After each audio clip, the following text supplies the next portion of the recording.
আসসালামু আলাইকুম। আমরা এখন বীজগণিতিক রাশি থেকে ঢাকা বোর্ড 2024 এর সৃজনশীলটাকে সমাধান করব। আমাদের প্রথম প্রশ্নে f of x equal to root over x minus 4 দেওয়া আছে। যদি এটা হয় তাহলে আমাদেরকে এই যে f of inverse 3 এটার মান কিন্তু বের করতে হবে। এটা আমরা কিভাবে করব?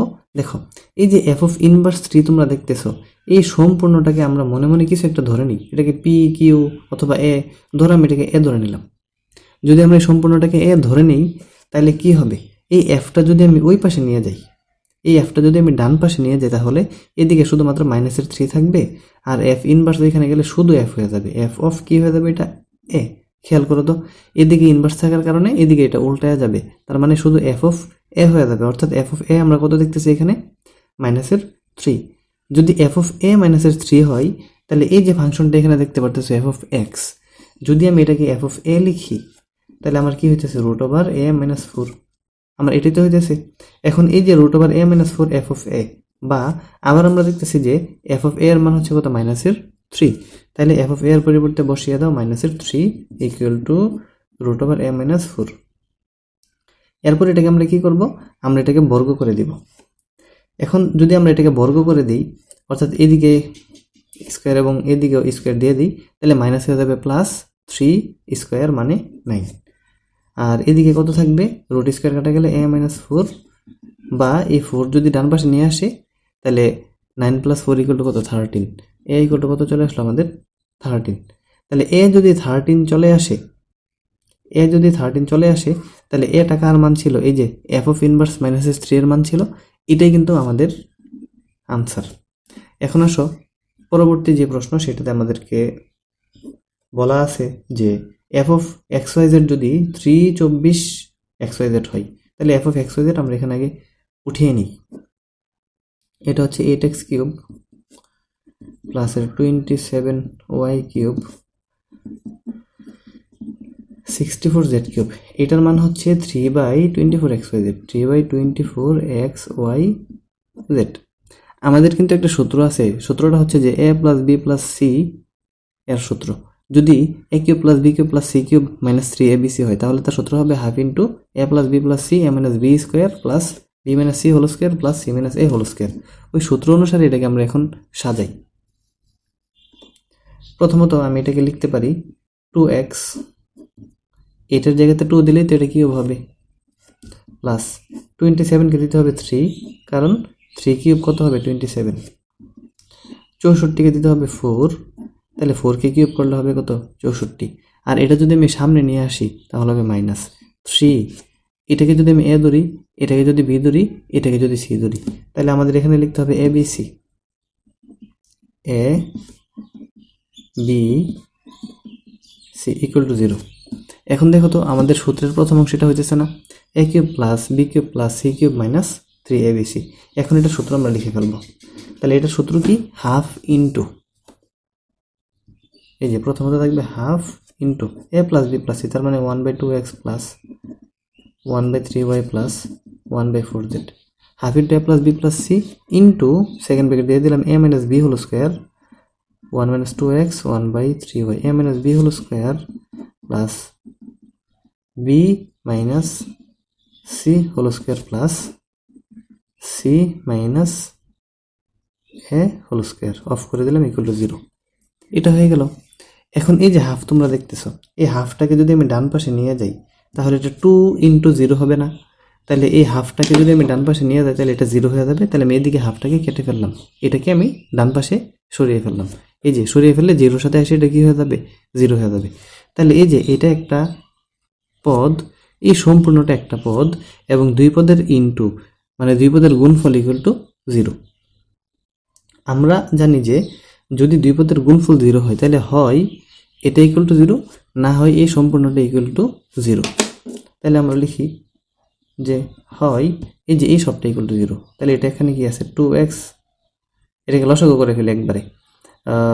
আচ্ছা, লসাগু না, আমরা আগে লিখি 2x প্লাস 1/3y প্লাস এর 1/4z, এটা ইকুয়াল টু 0। বা এটাকে যদি এখন আমি লসাগু করি তাহলে আমার কত হবে? 4, 3 এবং 2, এটার 4, 3, 2, এটা হবে 24x y z। এটা দিয়ে এটাকে ভাগ করলে কত আসে? 12yz, একে 12yz। প্লাস 8, 8 আর ওয়াই কাটা, তাহলে এক জেড, 8xz, 4 দিয়ে দিলে 6 থাকবে, তাহলে জেড কাটা গেলে 6xy ইকুয়াল টু 0।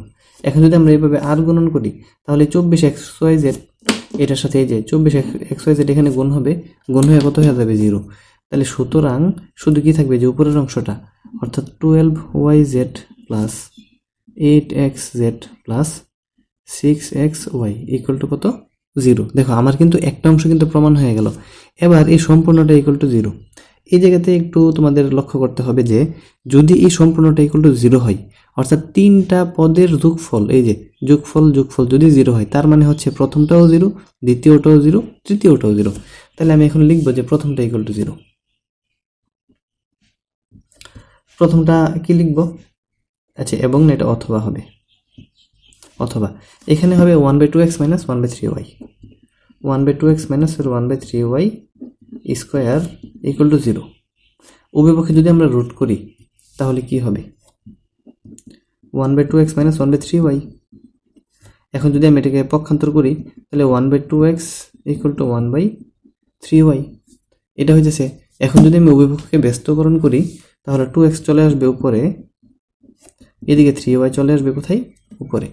ঠিক একইভাবে আমাদের এই যে পরবর্তী অংশটা 1/3y মাইনাস 1/4z, এই যে 1/3y minus 1/4z whole square equal to 0। এখন এটাকে যদি আমি এটার মতো কাজ করি তাহলে আমার আনসারটা আমি সরাসরি লিখে ফেলি। 3y এর মান কত? 4z আসতেছে না? দেখো তো, একদম সেম এটার মতন ক্যালকুলেশন করলে এটা চলে আসবে। এবং আমাদের তৃতীয় যে পদটা ছিল এই যে 1/4z minus 1/2x whole square, এটাও কিন্তু আমি যদি হুবহু ক্যালকুলেশন করি তাহলে হবে 4z ইকুয়াল টু 2x। এর মানে কি? এর মানে হচ্ছে 2x হচ্ছে 3y এর সমান, আবার 3y হচ্ছে 4z এর সমান, আবার 4z হচ্ছে 2x এর সমান। এর মানে তারা তিনজনই পরস্পর সমান। তাহলে 2x 3y 4z তারা তিনজনই কিন্তু পরস্পর সমান, এবং এটাই কিন্তু আমাদের এই অঙ্কের আনসারে বের করতে বলছে। আচ্ছা, পরবর্তীতে আমাদেরকে একটা আংশিক ভগ্নাংশ বের করতে বলছে। অবশ্যই আংশিক ভগ্নাংশ পারতে হলে উৎপাদকগুলা সম্পর্কে খুব ভালো একটা ধারণা থাকতে হবে। এখানে উৎপাদক খুব ছোটও হইতে পারে, আবার কিন্তু বড়ও হইতে পারে। আমাদের ভগ্নাংশের উপরে আছে 3x³ আর ভগ্নাংশের নিচে আছে qx। qx কত? এই যে আমি এটাকে একটু এখানে আলাদা করে লিখি। qx মানে হচ্ছে x³ মাইনাস এর 64x। এই যে এটা হচ্ছে qx। এই দুইটা থেকে যদি আমি x কমন নিই তাহলে x মাইনাস 64 হচ্ছে না? দেখো তো, সরি x স্কোয়ার হবে, x স্কোয়ার মানে 64 হচ্ছে না? তাহলে qx এর পরিবর্তে আমি কি লিখতে পারি? x into x square minus 64। দেখো তো এতটুকু পর্যন্ত বুঝতে পারছো কিনা? এখন x স্কোয়ার মাইনাস 64 যদি হয়, এর মানে কি? 64 মানে 80 স্কোয়ার, তাহলে x স্কোয়ার মাইনাস 80 স্কোয়ার, এর মানে হলো x প্লাস 8 x মাইনাস 8। যদি কেউ মনে করে যে আমরা এখান থেকে কাজ করে ফেলবো, এটা করব না, তাহলেও কিন্তু হবে, তবে একবারে ভেঙে কাজ করাটা আমাদের জন্য উত্তম। এবার আসো আমরা কাজ শুরু করি। অবশ্যই আংশিক ভগ্নাংশ শুরু করার আগে আমাদেরকে কিছু ধরে নিতে হবে। আংশিক ভগ্নাংশ নিয়ে কিন্তু আমার বিস্তারিত একটা আলাদা ক্লাস আছে, তোমরা চাইলে কিন্তু সেখান থেকে দেখে নিতে পারো। এখানে কি কি আছে? নিচে আছে x, এই যে একটা হলো x, আরেকটা হচ্ছে x প্লাস 8, দিলাম আমি x প্লাস 8, আরেকটা হচ্ছে x মাইনাস 8, দিলাম আমি x মাইনাস 8। এখন উপরে কি হবে? যেহেতু তাদের উপরে কোনো স্কোয়ার নেই তাহলে শুধু a b c। যদি স্কোয়ার থাকতো তাহলে কিন্তু আমি অন্যরকম লিখতাম। এবার আসো, এই যে নিচে দেখো x³, নিচে x এর সর্বোচ্চ ঘাত হইতেছে x³, উপরের সর্বোচ্চ ঘাত হইতেছে x³। এটাকে যদি আমি একটু এখানে দেখাই, উপরে হচ্ছে দেখো 3x³, আর নিচে যদি আমি এটাকে গুণ করি তাহলে হবে শুধু x³। এখন এই x³ কাটাকাটি করলে আমাদের কত অবশিষ্ট থাকতেছে? 3 অবশিষ্ট থাকতেছে। তাহলে এই 3 কে এখানে বসিয়ে দিতে হবে। এটা হচ্ছে একটা অপ্রকৃত ভগ্নাংশ। অপ্রকৃত ভগ্নাংশ হইলে সামনে কিন্তু যোগ করতে হয়, কাটাকাটি করার পর অবশিষ্ট যেটা থাকে সেটাকে সামনে যোগ করতে হয়। এটাকে তোমরা ধরবে 1 নং। এখন তোমরা বাংলাতে লিখবে বাম পাশের নিচে যা থাকবে, এই যে x প্লাস 8 x মাইনাস 8, বাম পাশের নিচে যা থাকবে এইটা দিয়ে কিন্তু উভয় পক্ষে গুণ করতে হবে। তোমরা এখানে লিখবে 1 এর উভয় পক্ষে x into x plus eight x minus eight দ্বারা গুণ করে পাই। তাহলে গুণ করলে সামনে শুধুমাত্র 3x কিউব থাকবে, 3 এর সাথে গুণ করলে 3x x plus eight x minus eight থাকবে। এখন এই এর সাথে যদি আমি গুণ করি এই সম্পূর্ণটাকে, তাহলে কি হবে, এক্স এক্স কাটা গিয়ে x plus eight x minus eight থাকবে। তাহলে এর সাথে আমার থাকবে এক্স প্লাস এইট আর থাকবে এক্স মাইনাস এইট প্লাস, আমি যদি বি এর সাথে গুণ করি এই যে এক্স প্লাস এইট কাটা যাবে, তাহলে এক্স আর এক্স মাইনাস এইট থাকবে, এক্স আর এক্স মাইনাস এইট থাকবে। সি এর সাথে যদি গুণ করি এক্স মাইনাস এইট কাটা, তাহলে এক্স আর এক্স প্লাস এইট থাকবে, এক্স আর এক্স প্লাস এইট থাকবে। এটাকে ধরো 2 নং সমীকরণ। এখন আমরা কি করব, আমাদের মেইন উদ্দেশ্য হচ্ছে যে এই এ বি সিকে আমরা ধরে নিয়েছিলাম, এ বি সি এর মান বের করে এখানে বসে দিলে কিন্তু আমাদের কাজ শেষ। তাহলে আসো আমরা এ বি সি এর মানটা বের করি। এখন বের করতে গেলে আমাদের এখানে আমরা দেখতে পাচ্ছি যে এখানে দেখো, এখানে আছে একটা হচ্ছে এক্স, একটা হচ্ছে এক্স প্লাস এইট, একটা হচ্ছে এক্স মাইনাস এইট। এই এক্সকে যদি আমি 0 বানাতে চাই তাহলে শুধু 0 বসাই দিলেই হবে। আর এই সবটাকে যদি আমি 0 বানাতে চাই তাহলে এই এক্সের জায়গাতে যদি আমি মাইনাসের এইট বসাই দিই তাহলে মাইনাসের এইট প্লাসের এইট মানে 0। এই সবটাকে যদি আমি 0 বানাতে চাই তাহলে এই এইটের সামনে আমি যদি প্লাসের একটা 8 বসাই দিই তাহলে তো 0 হয়ে গেল। তাহলে এখানে আমার মান আসলো 3টা, 1টা 2টা 3টা। তার মানে আমার এই 2 নং সমীকরণে 3টা মান বসাইতে হবে, একবার হচ্ছে 0, একবার মাইনাসের এইট, একবার হচ্ছে প্লাসের এইট। তাহলে আসো আমরা 2 নং সমীকরণে x ইকুয়াল টু কত বসিয়ে পাই, 0 বসিয়ে পাই। আমি সংক্ষেপে লিখলাম, তোমরা বাংলাতে লিখবে। 2 নং x ইকুয়াল টু 0 বসিয়ে পাই। তাহলে এখানে 0 বসালে 0 ইকুয়াল টু, তাহলে এটা 0 হবে। একটা যদি 0 হয় তাহলে সবটাই তো 0। তাহলে এখানে কি হবে, a into 0 plus eight 0 minus eight, এটা হচ্ছে, বা 0 ইকুয়াল টু 8 মাইনাসের 64 এ। দেখো তো এই মাইনাসের 64 এ হইতেছে না? তাহলে যদি মাইনাসের 64 হয় তাহলে এখন ক্যালকুলেশন করলে এটার মান কত আসবে? আচ্ছা, আমি এখানে একটা বিষয় তোমরা খেয়াল করো, আমাদের কিন্তু এখানে এটা আমি কাটাকাটি করে নাই, এই যে এখানে একটু মিস্টেক হয়েছে অঙ্কটাতে। এই যে এক্স কিউব আর এক্স তোমরা দেখতেছো, এটা কিন্তু আমরা কাটাকাটি করে ফেললে এটা হবে স্কোয়ার, এটা থাকবে না। এখানে তোমরা একটু এটা সংশোধন করে ফেলো, এটা কিন্তু থাকবে না। তাইলে আমরা এই এক্স গুণ করব না, তারপর এটাও থাকবে না। আচ্ছা, এটা বিসি থাকুক, কোনো প্রবলেম নাই। তাহলে এই পুরোটা অংশ থাকবে না। এখানে এখানে হচ্ছে এ ইন্টু এটা হবে না, সরি এটা থাকবে 3 into x plus eight x minus eight থাকবে, এটা থাকবে না। এই পুরোটা অংশ থাকবে না। বি ইন্টু থাকবে কত, এক্স থাকবে না, শুধু x minus eight. C into শুধু এক্স প্লাস এইট। এখানে একটু মিস্টেক হয়েছে, তোমরা একটু সংশোধন করে নাও। আমি আবারও একটু বলে নিই, এই এক্স কিউব এবং এক্স আমরা কাটতে পারি। যদি এক্স কিউব এবং এক্স আমরা কেটে ফেলি তাহলে শুধু স্কোয়ার থাকবে। যদি স্কোয়ার থাকে তাইলে আমাদের নিচে হয়ে যাচ্ছে মাত্র 2টা পদ।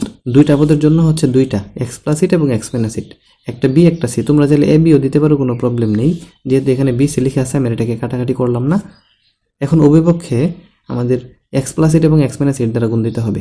দিলে 3 এর সাথে x plus eight x minus eight থাকবে, বি এর সাথে এক্স প্লাস এইট কাটা গেলে এক্স মাইনাস এইট থাকবে, এক্স মাইনাস এইট। আর সি এর সাথে এক্স মাইনাস এইট কাটা গেলে শুধু এক্স প্লাস এইট থাকবে। এখন 1 নং সমীকরণে আমাদের এই যে এক্স প্লাস এইট এবং এক্স মাইনাস এইট শুধু 2টাই তো আছে। তাহলে দেখো এটাকে 0 বানাতে হলে আমি যদি এক্স এর পরিবর্তে প্লাস এইট বসাই দিই তাহলে তো সম্পূর্ণটা 0 হচ্ছে। তাহলে এখানে এক্স এর মান আমরা কত বসাবো, এই যে 2 নং সমীকরণে আমরা বসাবো এক্স ইকুয়াল টু প্লাস এর 8। যদি এক্স ইকুয়াল টু প্লাস এর 8 বসাই তাহলে এটা হবে কত, 3 ইন্টু 8 কিউব। দেখো তো বুঝতে পারছো কিনা? সরি, এটা তো কিউব না, এটা এখন স্কোয়ার হবে। তাহলে 3 ইন্টু 8 স্কোয়ার ইকুয়াল টু আমরা বসাইতেছি 8। তাহলে এদিক দিয়ে হবে কত, এই যে আমি যদি এখানে 8 বসাই তাহলে এটা 0। এটা যদি 0 হয় তার মানে এই প্রথম পদ পুরাটাই কি 0। তাহলে 0 প্লাস বি ইন্টু এখানে যদি 8 বসাই 0 প্লাস সি ইন্টু এখানে যদি 8 বসাই 8 8 কত 16, বা 8 64 into 3 into 64 equal to 16c। বা এখান থেকে যদি আমরা এই 16 দ্বারা 64কে আর এটাকে ভাগ করি তাহলে সি এর যে মান সেটা কত চলে আসবে, সেটা চলে আসবে 4 3 4 12 12। দেখো সি এর মান কিন্তু চলে আসলো। এবার আমরা তো প্রথমে এই যে এটাকে 0 বানাইছিলাম, এটাকে 0 বানানোর জন্য এখানে বসাতে হচ্ছে প্লাসের ইট। এবার এটাকে 0 বানানোর জন্য এখানে বসাতে হবে কত, মাইনাসের ইট। তাহলে আবার লিখো যে 2 নং সমীকরণে x ইকুয়াল টু, এই যে 2 নং সমীকরণে x ইকুয়াল টু মাইনাসের ইট বসিয়ে পাই। তাহলে আমার সামনে কি হবে, 3 ইন্টু মাইনাসের এইট স্কোয়ার, তার মানে 3 ইন্টু এইট স্কোয়ার। মাইনাসের উপর স্কোয়ার থাকলে তো সেটা প্লাসই হয়। এই যে এখানে এটা 0 হয়ে যাবে মাইনাসের এইট বসালে, তাহলে প্রথম পদ সম্পূর্ণটা 0। সি এর মান যদি আমি মাইনাসের এইট বসাই তাহলে 0 হয়ে যাবে। তাহলে বি ইন্টু মাইনাসের এইট, তার মানে মাইনাসের 16 বি। বা এটাকে যদি আমি ক্যালকুলেশন করি, বি এর মান আসবে আমাদের মাইনাসের 12। দেখো তো এতটুকু পর্যন্ত বুঝতে পারছো কিনা। এখন এই যে বি আর সির মানটা আমরা বের করলাম, এই বি আর সির মানটা আমরা বসিয়ে দিব 1 নং সমীকরণে। এখন লিখো যে 1 নং সমীকরণে বি ও সি এর মান বসিয়ে পাই। তাহলে সামনে কি ছিল, এই যে এটা যেখানে আমরা ধরছিলাম এই লাইনটে আমরা বসাবো বি এবং সি এর মান। তাহলে বি হচ্ছে কত, x প্লাস 8, নিচে হচ্ছে x মাইনাস 8, উপরে হচ্ছে 3x স্কোয়ার ইকুয়াল টু, সামনে ছিল 3 প্লাস বি এর মান হচ্ছে মাইনাসের 12, নিচে হচ্ছে x প্লাস 8 প্লাস সি এর মান হচ্ছে প্লাসের 12, নিচে হচ্ছে x মাইনাস 8। এটাই কিন্তু আমাদের আনসার। এখন তোমরা চাইলে এই মাইনাসটাকে এখানে এনে এটাকে মাইনাস বানিয়ে দিতে পারো, এটাকে প্লাস বানিয়ে দিতে পারো, একই কথা, যেভাবে করো হবে। এটাই কিন্তু আমাদের এই অঙ্কের আনসার। অঙ্কটা একটু কাটাছেঁড়া হয়েছে, তোমাদের বুঝতে একটু প্রবলেম হতে পারে। যদি প্রবলেম হয় তোমরা আংশিক ভগ্নাংশের যে আলাদা ক্লাসটা আছে সেটা কিন্তু দেখে নিলে এই ধরনের যত সমস্যা আছে সবগুলো কিন্তু খুব ইজিলি তোমরা করে ফেলতে পারবে। আচ্ছা, এবার আসো আমরা পরবর্তী সৃজনশীল প্রশ্ন নিয়ে আলোচনা করি।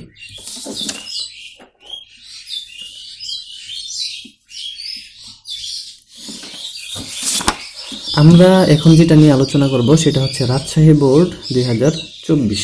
এখানে আমাদের প্রথমে একটা ফাংশন দেওয়া আছে এবং এই ফাংশনটার ডোমেন বের করতে হবে। এই যে এটার ডোমেন বের করতে হবে। ডোমেন কি, আমরা যা বসাইতে পারি তাই তো ডোমেন। এখন এখানে আমি কি বসাইতে পারি, দেখো যখন আমরা কোনো ভগ্নাংশ লিখি, ভগ্নাংশের নিচে কিন্তু 0 হইতে পারে না। 0 ভগ্নাংশের নিচে যদি 0 হয় তাহলে এটা কিন্তু একটা অসংজ্ঞায়িত আকার হয়। তার মানে হচ্ছে আমার নিচের অংশটা 0 হইতে পারবে না। নাম্বার 2, এখানে একটা রুট দেখতেছি আমরা, এটা কাটা, এটা হবে 5 - 2x। এখানে একটা রুট দেখতেছি। এখন এই রুটের ভিতরে কি হইতে পারবে না, আমরা জানি রুটের ভিতরে যদি কোনো নেগেটিভ সংখ্যা হয় তাহলে তাকে বলে জটিল সংখ্যা বা কাল্পনিক সংখ্যা, যেটাকে আমরা আই দ্বারা প্রকাশ করি। এর মানে হলো আমাদের এই যে নিচে যেটা দেখতেছো, অর্থাৎ আমাদের এই যে দেখতেছো 5 - 2x যেটা তোমরা দেখতেছো, সেটা কি হইতে পারবে না, 0 হইতে পারবে না এবং নেগেটিভ হইতে পারবে না। তাহলে 0 এবং নেগেটিভ যদি না হয় তাহলে শুধুমাত্র পজিটিভ হইতে হবে। পজিটিভ মানে হচ্ছে 0-র চেয়ে বড় হইতে হবে। তাহলে তোমরা কি লিখবে, এটাকে 1 নং লিখবে, অথবা লিখবে যে g of x সংজ্ঞায়িত হবে যদিও কেবল যদি 5 - 2x গ্রেটার দেন কি হয়, 0 হয়। এবার এটাকে একটু ক্যালকুলেশন করলে 5 2x বা x লেস দেন 5/2, এবং এটাই কিন্তু আমাদের এটার ডোমেন। তাহলে সুতরাং ডোমেন কি হবে, আমাদের ডোমেন কি হবে, দেখো 5/2 এর চেয়ে ছোট, কতটুকু ছোট আমরা তো জানি না, না জানলে হবে অসীম পর্যন্ত। এই যে মাইনাসের ইনফিনিটি পর্যন্ত ছোট, কত থেকে 5/2। এখানে তো শুধু লেস দেন, তাহলে এটা হবে খোলা ব্যবধি। খোলা ব্যবধি হলে দুই দিকে হবে ফার্স্ট ব্র্যাকেট, আর যদি এখানে ইকুয়াল থাকতো তাহলে আমি এখানে থার্ড ব্র্যাকেট দিয়ে এটাকে বদ্ধ ব্যবধি বানিয়ে দিতাম। এটা কিন্তু আমাদের আনসার। খ নাম্বার যে প্রশ্নটা আমাদেরকে বলছে যে f একটি সার্বিক ফাংশন কিনা যাচাই করো। আমরা সেট ফাংশন এগুলো পড়েছি, এক সার্বিক বিপরীত ফাংশন যে ফাংশনগুলো ছিল, ডোমেন, রেঞ্জ। আমরা আসো এটাকে দেখি যে এটা হবে কিনা। যেহেতু আমাদেরকে বলছে যে f একটি সার্বিক ফাংশন হবে কিনা, তাহলে f এর ফাংশনটা আমাদেরকে নিতে হবে। এখানে আমাদের f এর যে ফাংশনটা, f এর ফাংশনটা হচ্ছে যে x - 3/x + 5, x - 3/x + 5। আমাদের প্রশ্ন হচ্ছে এটা সার্বিক ফাংশন হবে কিনা। সার্বিক ফাংশন হবে তার আগে আমরা একটু রেঞ্জ বের করে নিই। যদি রেঞ্জের কোডোমেন সমান হয় তাহলে সে সার্বিক ফাংশন হবে, যদি রেঞ্জের কোডোমেন সমান না হয় তাহলে কিন্তু সে সার্বিক ফাংশন হবে না। তাহলে আমাদের প্রথম যে কাজটা সেটা হচ্ছে কি বের করা, আমাদের রেঞ্জ বের করা। এখানে কিন্তু আমাদের একটা বিষয় দেওয়া আছে প্রথম অংশে, f such that R minus 5 tends to R. এই জায়গাটা কিন্তু আমাদেরকে প্রশ্নে উল্লেখ করা আছে। এর মানে কি? এর মানে হচ্ছে এটা ডোমেন হবে, এটা ডোমেন হবে, এটা ডোমেন হবে আর মাইনাস 5। আর এই যে দেখতেছো টেন্স টু আর, এটা কিন্তু কোডোমেন, এটা কোডোমেন, অর্থাৎ আমাদের কোডোমেন কত? আমাদের কোডোমেন হচ্ছে কিন্তু আর। এখন আমরা যেটা করব সেটা হচ্ছে যে এটার রেঞ্জ বের করব। যদি এর রেঞ্জ এই কোডোমেনের সমান হয় তাহলে সার্বিক হবে, আর না হয় হবে না। তাহলে আসো আমরা রেঞ্জ বের করি। আমরা জানি রেঞ্জ বের করলে বিপরীত ফাংশন বের করতে হয়। বিপরীত ফাংশন বের করলে এই যে এফ অফ এক্সকে কী ধরতে হয়? এই যে এফ অফ এক্সকে ধরতে হয় কি? ওয়াই। তাহলে এটার পরিবর্তে হবে y equal to x minus 3 by x plus 5। এখন আমার বাম পাশে আছে ওয়াই, ডান পাশে আছে এক্স। আমি কি করব? আমি এটাকে চেঞ্জ করে এক্স নিয়ে আসবো সামনে আর ওয়াই নিয়ে যাবো পিছনে। তাহলে আর গুণন করো, এক্স ওয়াই প্লাসের 5y, এটা নিচের সাথে গুণ হবে, ইকুয়াল টু এদিকে থাকবে এক্স মাইনাস 3। যেহেতু আমার সামনে শুধু এক্স থাকবে তাহলে এক্সগুলো থাকবে সামনে আর বাকি যা আছে সব থাকবে পিছনে। এখন এই দুইটা থেকে একটা এক্স কমন নাও, তাহলে থাকবে ওয়াই মাইনাস 1, এদিকে মাইনাসের 3 মাইনাসের 5y, এটা হয়। বা এক্স ইকুয়াল টু কী হয়? মাইনাসের 3 মাইনাসের 5y, আর নিচে হবে ওয়াই মাইনাস 1, এটা হয়ে গেল। এই যে f of x equal to y, তাহলে এক্স ইকুয়াল টু কী হবে? F inverse y. তাহলে এক্সের পরিবর্তে আমি এখানে কি লিখতে পারি? F of inverse y equal to মাইনাসের 3 মাইনাসের 5y বাই ওয়াই মাইনাস 1। দেখো তো এতটুকু বুঝতে পারছো কিনা? যেহেতু প্রশ্নটা আমার এক্সের ছিল তাহলে আমি ওয়াইয়ের পরিবর্তে এক্স বসিয়ে দিই। এখানে যদি এক্স হয় তাইলে এখানে হবে এক্স, এখানেও হবে এক্স। দেখো এই হলো আমাদের বিপরীত ফাংশন। এখন আমি কি বলছিলাম? আমাদের রেঞ্জ দরকার। তাহলে বিপরীত ফাংশনের ডোমেন হবে মেইন ফাংশনের রেঞ্জ। এখানে নিচে আমরা দেখতেছি এক্স মাইনাস 1। আমরা প্রথম প্রশ্নে আলোচনা করেছিলাম যে এই ভগ্নাংশের নিচে 0 হইতে পারবে না, মানে ভগ্নাংশের নিচের সংখ্যাটা 0 হইতে পারবে না। তাহলে এক্স মাইনাস 1 0 হইতে পারবে না। যদি x minus 1 not equal to 0 হয় তাহলে এক্স এর মান কি হইতে হবে? নট ইকুয়াল টু 1 হইতে হবে। তার মানে এক্স এখানে 1 হইতে পারবে না। তাহলে এই ফাংশনের ডোমেন বা অরিজিনাল ফাংশনের যে রেঞ্জ সেটা হচ্ছে সকল বাস্তব সংখ্যা কিন্তু প্লাসের 1 বাদ, সকল বাস্তব সংখ্যা থেকে প্লাসের 1 বাদ। কিন্তু আমাদের কোডোমেন ছিল সকল বাস্তব সংখ্যা, আর আমাদের রেঞ্জ হয়েছে সকল বাস্তব সংখ্যা থেকে 1 কম, অর্থাৎ রেঞ্জ এবং কোডোমেন সমান না। যেহেতু রেঞ্জ এবং কোডোমেন সমান না, এই ফাংশনটা অন টু না, অথবা 1 না। এটাই হচ্ছে আমাদের আনসার। এরপরে আমাদেরকে বলছে যে পি অফ এক্সকে আংশিক ভগ্নাংশে প্রকাশ করো। আংশিক ভগ্নাংশ খুবই ইম্পর্টেন্ট, এটা মোটামুটি সবগুলা সৃজনশীলে তোমরা পাবা। এই টাইপটা একটু ভালো করে কিন্তু দেখতে হবে। এই আংশিক ভগ্নাংশে আমাদের এক্সট্রা কোনো কাজ নেই, আমাদের কাজ করা আছে। তাহলে আমরা সরাসরি কাজ শুরু করে ফেলি। ধরি, আমরা কি ধরবো? নিচে আছে এক্স মাইনাস 1 এক্স স্কোয়ার প্লাসের 2, আর উপরে আছে কত? 2x plus 4। যখন আমরা ধরে লিখব তখন কিন্তু আমাদের এইভাবে একটা অবেদ চিহ্ন নিতে হবে। অবেদ চিহ্ন নেওয়ার পর এটা হচ্ছে এক্স এক্স স্কোয়ার, মানে এক্স কিউব, উপরে হচ্ছে এক্স। তাহলে প্রকৃত ভগ্নাংশ, সামনে কিছু লিখতে হবে না। তাহলে নিচে আমি লিখবো এক্স মাইনাস 1, আর এখানে আমি নিচে লিখবো এক্স স্কোয়ার প্লাস 2। এখানে আমি দিব এ একটা ধ্রুবক আমরা ধরলাম। আর এখানে কিন্তু আমি শুধু বি দিব না, যেহেতু একটা পার্সোনাল স্কোয়ার আছে। পার্সোনাল স্কোয়ার যদি থাকে তাহলে বি এক্স প্লাসের সি দিতে হবে। এই নিয়মগুলো কিন্তু বিস্তারিত আমি আগে আলোচনা করেছি। তোমরা আংশিক ভগ্নাংশের যে প্রথম ক্লাসটা ছিল প্লেলিস্ট থেকে, সেটা একটু কষ্ট করে দেখে নিবে। এই হলো আমার এটা, আমি ধরলাম। এখন কি করতে হবে? এখন তোমরা বাংলাতে লিখবে 1 নং এর উভয় পক্ষে, এই যে নিচের যেটা x minus 1 x square plus 2 দ্বারা গুণ করে পাই। তাহলে 1 এর উভয় পক্ষে যদি আমি গুণ করি তাহলে আমার সামনে শুধুমাত্র 2x প্লাস 4 থাকবে, কারণ এটা আর উপরের টাকাটা যাবে, এখানেও অবেদ থাকবে। আমি যদি এটার সাথেও এই দুইটাকে গুণ করি তাহলে এক্স মাইনাস 1 কাটা যাবে, তাহলে শুধু এক্স স্কোয়ার প্লাস 2 থাকবে এর সাথে। তাহলে এ ইন্টু কত হবে? X square plus 2। এদিকে আছে বি এক্স প্লাস সি। আমি যদি এই সবটা দিয়ে এটাকে গুণ করি উপরে, তাহলে এক্স স্কোয়ার প্লাস 2 আর এই যে এক্স স্কোয়ার প্লাস 2 কাটা যাবে, গিয়ে শুধু এক্স মাইনাস 1 থাকবে, এই যে এক্স মাইনাস 1। এটা কিন্তু হবে আমাদের 2 নং সমীকরণ। এখন যদি কোনো আংশিক ভগ্নাংশের মধ্যে এরকম পার্সোনাল স্কোয়ার থাকে, পার্সোনাল মানে শুধু এক্সের উপরে, হোল স্কোয়ার কিন্তু না, যদি নিজস্ব কোনো স্কোয়ার থাকে তাহলে কিন্তু সেটাকে আমাদের সহগ সমীকৃত করতে হয়। হয়তো কিছু ক্ষেত্রে ব্যতিক্রম থাকতে পারে, কিন্তু ম্যাক্সিমাম টাইপে কিন্তু আমাদেরকে সহগ সমীকৃত করতে হবে। যেহেতু এই অঙ্কটাকে সহগ সমীকৃত করতে হবে, আমি আমার ক্যালকুলেশনের সুবিধার্থে আমি এটাকে একটু সরলীকরণ করে নিই। কীভাবে দেখো, সামনে আছে আমার 2x + 4, আচ্ছা এখানে ব্র্যাকেট না দিলেও চলতো, এখানে ইকুয়াল, আর অবেদের কোনো দরকার নেই। এ দ্বারা দুটাকে গুণ করো, তারপর এই দুটাকে গুণ করো, তাহলে bx দ্বারা যদি আমি x কে গুণ দিই, bx², bx একে bx, এই দুটা হলো। আবার যদি আমি c দ্বারা গুণ দিই তাহলে প্লাসের cx - ca কে c, এটা হলো। এটাকে আমি 3 নং ধরলাম। কোনো কোনো বইয়ে কিন্তু এই 3 নংটা থাকে না, এই 3 নংটা লিখলে আমাদের কাজটা করতে কিন্তু অনেক সুবিধা হয়।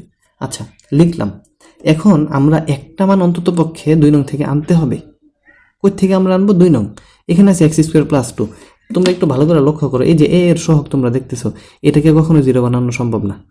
আমি x এর মান যতই বসাই না কেন, এটা জীবনেও এটা -2 হবে না।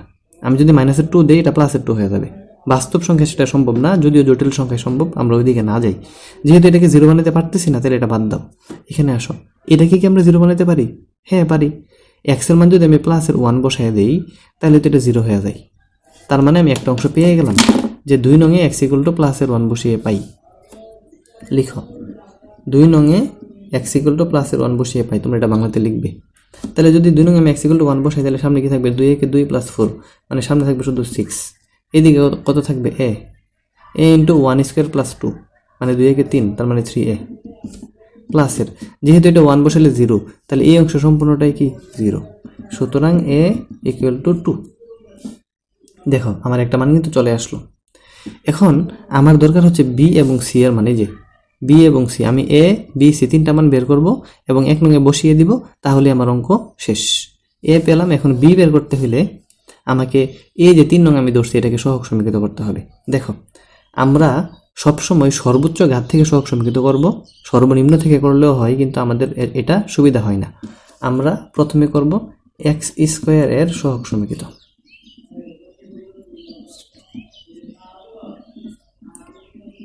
x² এর সহগ সমীকৃত করে পাই।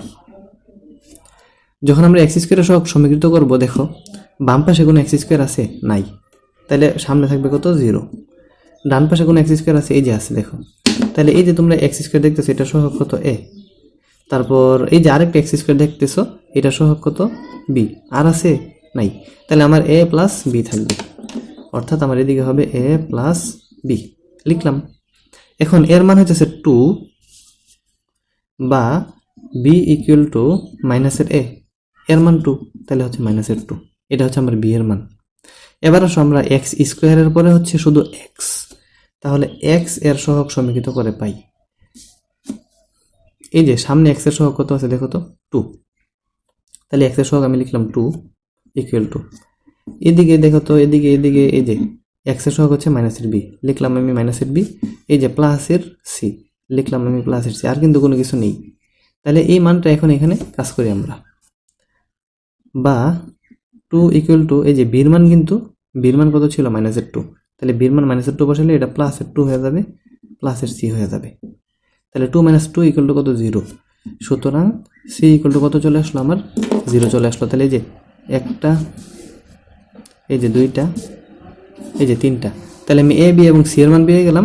এই a b এবং c এর মান আমি বসিয়ে দেব কোথায়? এই 1 নং সমীকরণে। এই যে 1 নং সমীকরণে। তাহলে লিখো 1 নং সমীকরণে a b c এর মান বসিয়ে পাই। যদি আমরা এই মানটা বসাই, তাহলে আমার কি হবে? 2x + 4, এখানে কোনো কিছু হবে না, এখানে আছে x - 1, আর হচ্ছে x² + 2। এখানে হবে এই যে অবেদের পরে এর মান হচ্ছে 2/x - 1, এটা হইল। তারপর হচ্ছে প্লাস b এর মান হচ্ছে -2x, প্লাস c এর মান হচ্ছে 0, নিচে হচ্ছে x² + 2। দেখো তো এতটুকু বুঝছো কিনা? এরপর এটাকে একটু ক্যালকুলেশন যদি আমরা করি, x - 1 আর উপরে থাকবে 2, এই মাইনাস সামনে নিয়ে আসো, উপরে শুধু 2x আর নিচে হচ্ছে x² + 2। যাহা নির্ণয় আংশিক ভগ্নাংশ, এটাই কিন্তু আমাদের আনসার। দেখো একদম ইজি। যদি কোনো প্রশ্নে তোমাদের বুঝতে কোনো প্রবলেম হয়, সেটা কিন্তু তাহলে অবশ্যই জানাবে।